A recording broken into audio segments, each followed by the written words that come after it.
Welcome to Steelers Almighty. This is Big G filling in for Big B.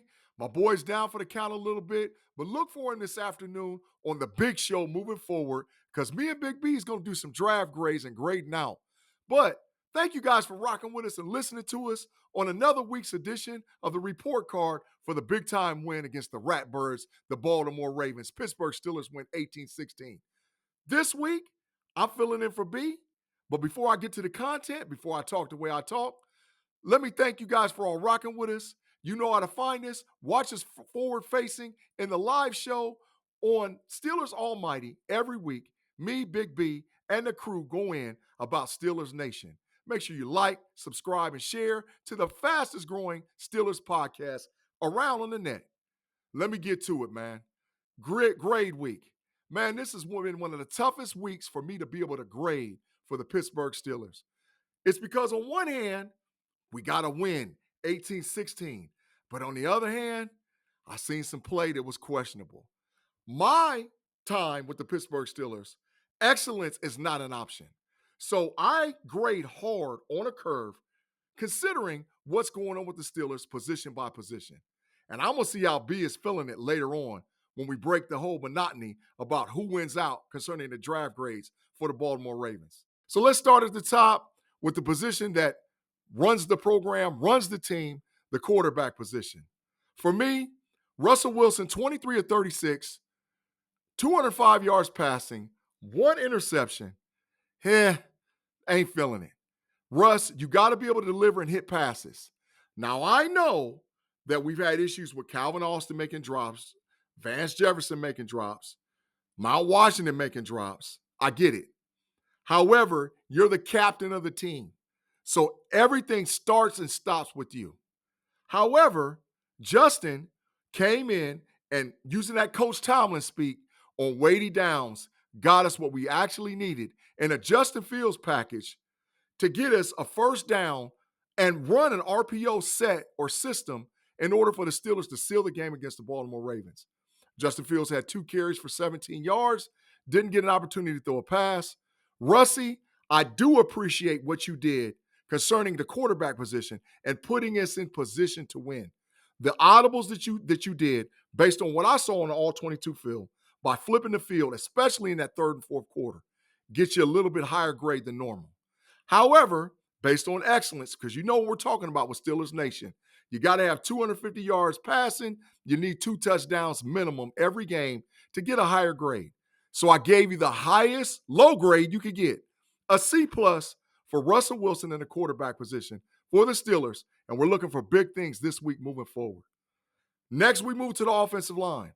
I got to break this into 2 categories because based on the film study and based on the watch, the interior offensive line deserved a higher grade to where the 2 tackles, bro, I don't know. And at some point, a couple of the tackles was looking a little bit trash. So this week, the interior line, Zach Frazier, Isaac Seumalo, and Mason McCormick all graded out with me higher than a 78. I think they did an outstanding job in pass pro. They did an outstanding job in run blocking, especially as the game matriculated on. And in the third and fourth quarter, as Baltimore's defensive line started wearing down, listen, McCormick, Zach Frazier, and Seumalo was out there handling their business, man. I saw pancake blocks. I saw consistency with the interior offensive line. Where I didn't see it was on the outside offensive line with Dan Moore. And really, Mr. Jones, you know I'm coming at you, bro. Jones had 2 and then a third critical possible holding calls during the game that cost us first downs across the board. Dan Moore gave up a sack. Mr. Jones gave up a sack. So now, looking at the Steelers' offensive line, did we play good enough to win the game? Yes. Could we have done better, especially in red zone? Because blocking becomes critical in red zone packages, red zone formations to give you an opportunity to win. I ain't feeling so much what Dan Moore and Mr. Jones did. So, saying all that, inside offensive line, you get a B+. Outside offensive line, you get a D. So that puts me somewhere around a C grade for the offensive line this week for the Pittsburgh Steelers, and I'm looking for better things come Thursday night against the Cleveland Browns. Tight end wide receiver room, the pass catchers, the guys that make big plays. Big time players make big time plays in big time games. We didn't necessarily see that. We didn't get a touchdown catch out of any wide receiver and or touchdown. Did Darnell Washington have a great game? Yes. Pass blocking, pass pro, run blocking. Darnell Washington had one of the highest grades for me at 84.8 on 44 snaps. Outstanding job, Darnell Washington. You did a great job, and you had two humongous catches down the seam for the Pittsburgh Steelers. George Pickens did a decent job. I'll give you an A, a B grade. 8 catches for 89 yards. Made a nice catch on the sideline with not even revealing to the defensive back that you were willing to show hands. And you know, if you watch NFL football, that's the rule. Don't show your hands to the last second so the DB can't make the adjustment. But you can't go past that and look at the deficiencies that happen with the other wide receivers. For our moves, where were you at, man? We didn't see you. You was doing your thing a little bit in run blocking. But as far as catching passes, you caught one or two here or there, but nothing spectacular and nothing what we needed. And the big elephant in the room is the issue with Vance Jefferson and Calvin Austin, who's supposed to be our wide receivers 2 and 3, and Mike Williams not even hardly playing this game for the Pittsburgh Steelers. Calvin Austin, you dropped a huge catch on the side that literally didn't touch the Baltimore Ravens player. It hit you in your shoulder pads and bounced off. You have to make that catch. You're an NFL receiver. NFL stands for not for long if you don't make catches and big-time plays. So you got to do that. And Vance Jefferson, I think Steelers Nation is upset with you, man. You missed a pass catch that should have been a first down for the Pittsburgh Steelers. You was out there holding on a couple of times that I saw in all 22 film should have legitimately been called, but it didn't, to the point to where we had to sub you out of the game late in the game because it just wasn't working. So knowing all that, I got to give the Steelers a C at the grade because you had 2 that did well, 1 that was and 2 that didn't show up at all. We need better play from the wide receiver and tight end position moving forward for the Pittsburgh Steelers for us to continue this run that we're having this season. Last position on offense, running back position, 122 total rushing yards. Najee Harris, 18 carries, 63 yards. Jalen Warren, 9 carries, 41 yards. Jalen Warren has a couple of catches. Najee had a couple of nice catches. He missed one because he went to catch it and he thought that, hey, I can make a big play out of this and just dropped it and left it on the field. Justin Fields came in and gave 17 yards on 2 carries to add to the running game. So I'm looking at the Steelers and I'm like, considering the opponent, considering the person, considering the team, who knows how we play, that was actually a decent game for the Pittsburgh Steelers for 122 yards. And I think as the fourth quarter went on, you started to see the wear and tear on the Baltimore Ravens defensive line. And you started to see the improvement out of the Pittsburgh Steelers offensive line. And you know you have to have offensive line to go along with running because the two work in tandemonium. So we have to continue to improve with this. Based on that, based on what I saw in the all 22 film, because Najee made a lot of hard runs, y'all. Go back and watch it. There was a couple of times he wasn't trying to be deceptive. He wasn't trying to act like a scat back. He just was up in between the tackles, running like a Pittsburgh Steelers running back. I give him a B-. I'm going to be interested to see what Big B has to say concerning my grade because Big B's always tough on Pittsburgh Steelers running backs. All right, we're going to switch to the defense. And if you heard my tone going on with the offense, you're going to get a completely different tone concerning the defense. I'm going to start with the defensive line. Outstanding. Outstanding. The defensive line stuffed the Baltimore Ravens. Now, I know it doesn't show up on the stats as any more than 2 sacks and 3 tackles for loss. But what I'm telling you, the Baltimore Ravens was unable to establish any type of rhythm from the punishment that they displayed by hitting Derrick Henry. I told y'all, if you watched this, me and Big B before, Big Boy didn't want that punishment. And he sure got it. this week against the Pittsburgh Steelers. TJ Watt cracked him. Herbig cracked him. Hayward cracked him. Keanu Bennett cracked him. Go watch the all-22 film. Punishment was going on from the Pittsburgh Steelers defensive line. And I like it because they held the most explosive offense, top scoring offense to 329 yards in totality for the game. They held that rushing down. Lamar wasn't in the scramble drill, making exciting plays, really didn't have lanes to run through, and that's why he started panicking as the game went on. So you might like me, might not, but how you like me now? Defensive line, A, great for the Pittsburgh Steelers. Let's move on to the linebackers, man. The tie for the highest grade for the week for the Pittsburgh Steelers. Patrick Queen, we've been waiting for you, dog. And you did what you needed to do. You showed up and you handled your business, man. Led the team in tackles, inspired play from the middle linebacker, and was just like, I'm not letting the Ratbirds beat us. I don't care no matter what. Was out there and pass coverage, did well against run, was knocking heads the whole freaking game. I'm proud of you, Patrick Queen. You showed up and you showed out. You returned to your status. You returned to your all-pro form. Orlando Roberts met big boy in the hole, Derrick Henry, and told him, welcome to the AFC North. Orlando Roberts, man, is a super physical linebacker, ladies and gentlemen. He reminds me of them old school, and you know I'm talking about the Debos. You know I'm talking about the Browns. You know I'm talking about the Lloyds, the Greens, the Porters. He reminds me one of them old school, get rough and rugged and raw with you all the time linebackers for the Pittsburgh Steelers. So he played. But the guy who did the best, Peyton Wilson, man, in my mind, you have earned first team all-rookie this year for the NFL based on your play. You graded out at a 92.5 on all plays you were there on the field, including a huge interception and dime coverage for the Pittsburgh Steelers that literally swung the game back in momentum after the interception by Russie to Mount Washington. Outstanding linebacker play. Linebackers, A+, A+, A+. I'm feeling you. Let's get to the DBs. Joey Porter Jr., you graded out at 86.4. Jackson, you graded at 84.5. Minka, you graded at 76.5.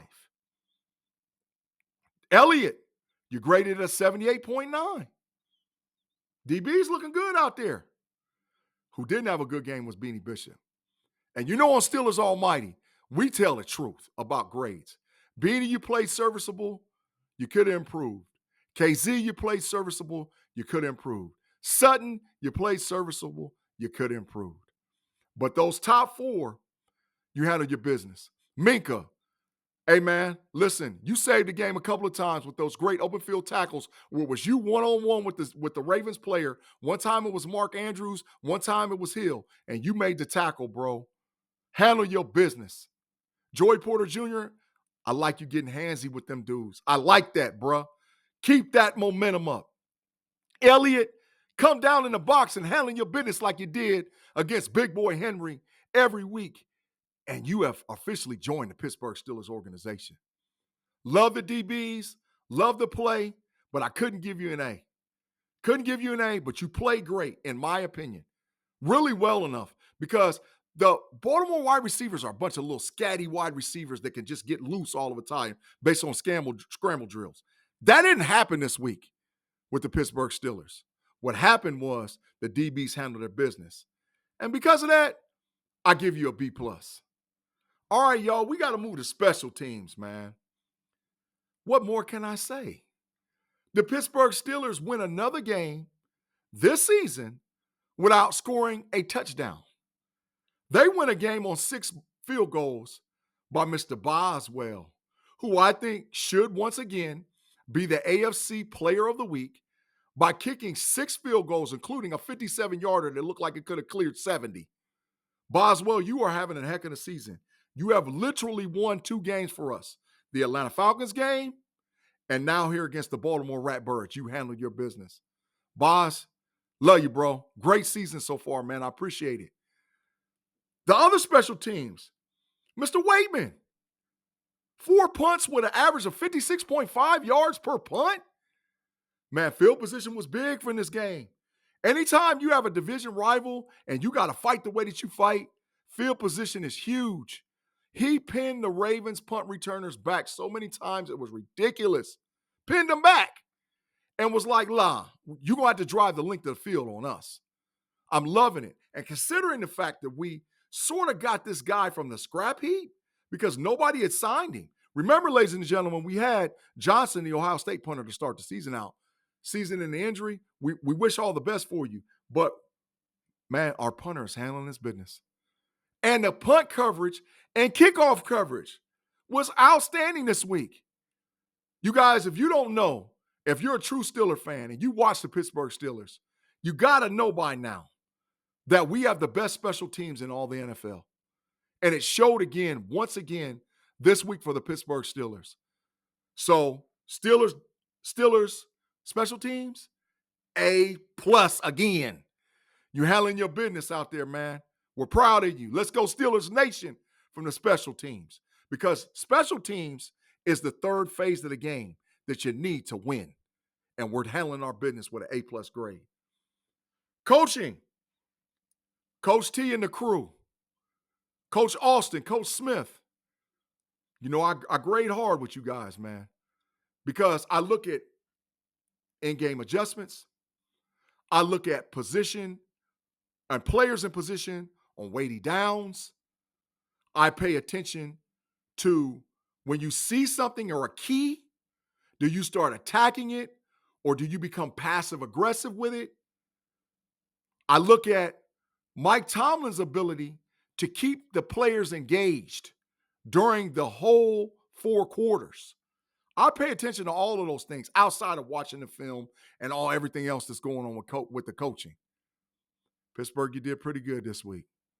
Arthur Smith, I was glad of the adjustments that you made in the third and the fourth quarter for the Steelers. Even though nothing ended up in a touchdown, you started using the seam routes for the Pittsburgh Steelers. And moving forward, those are going to be big-time plays for the Steelers.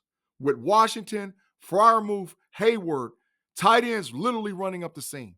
You move George Pickens all over the place. He lined up in the slot. He lined up in the X. He lined up at the Y. That's coaching. You made the adjustments and saw that you couldn't beat the Baltimore Ravens on the outside with the 2 tackles positions, and you had to run inside.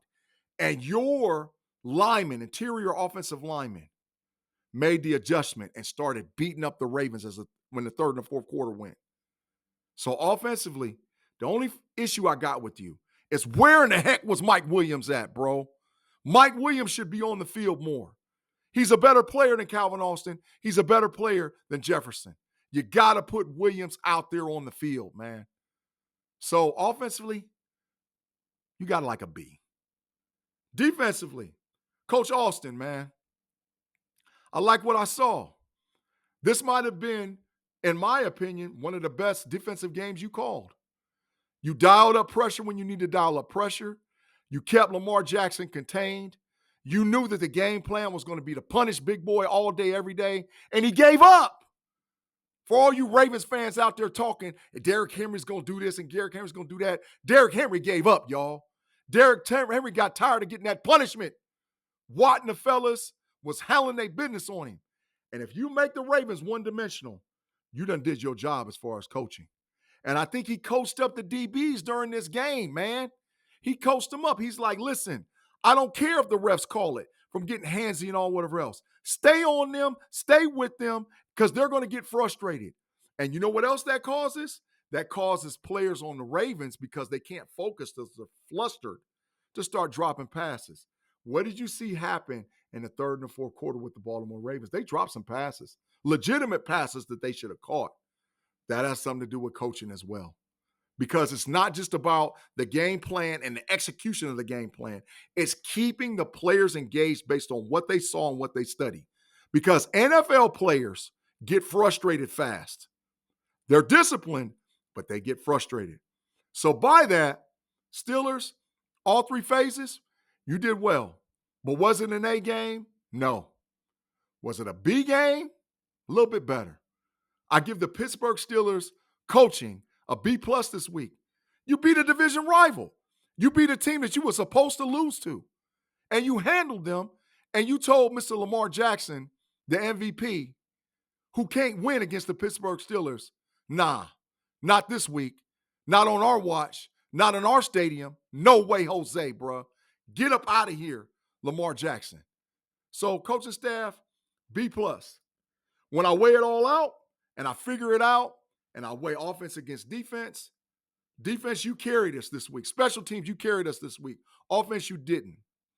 Saying that, you got 2 out of the 3 in totality positions that did well. Defense, special teams, coaching, you did well. Offense, hey. So, can't give you an A, but I can give you a high B. So I give you a B plus this week, Pittsburgh Steelers offense, on doing an outstanding job with being ready as a unit to beat the Baltimore Ravens. Hey, y'all, we move on to the short week, the Cleveland Browns, the old Elf boys. Myles Garrett already out there talking big yak, big trash, trying to use bulletin board material to beat the Pittsburgh Steelers this week. So, these are my report card grades. You can check me and B out here in a little bit live. We want your interactions. We want your chats. We want everything that you got, and bring that passion to the Steelers Almighty podcast. Thank you for listening. Thank you for rocking with us here on Steelers Almighty. And I'll see y'all in a little bit as we do the report card grade with the big show with me and my boy Big B in a little bit.